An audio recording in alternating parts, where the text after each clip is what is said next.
Hello, future tech experts. Welcome back to our educational channel.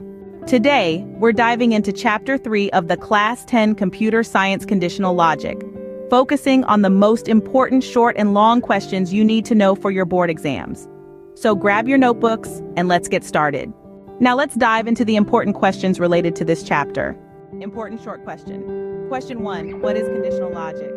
Question 2, what is meant by control statement? Question 3, what are selection statements? Question 4, what is meant by condition? Question 5, what is meant by sequential statement? Question 6, what is formation of format specifier? Question 7, how many types of selection statements?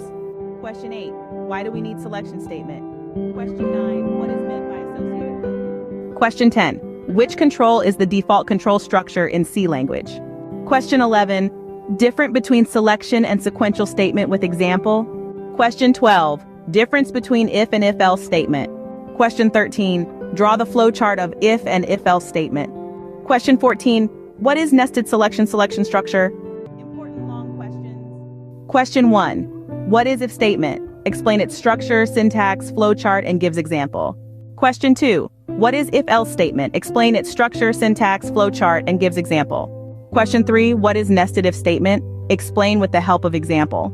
These are some of the important short and long questions that you should be familiar with for your Class 10 computer exam. Make sure to understand the concepts thoroughly and practice solving programming problems. That's all for this video. Thank you for watching and best of luck with your studies.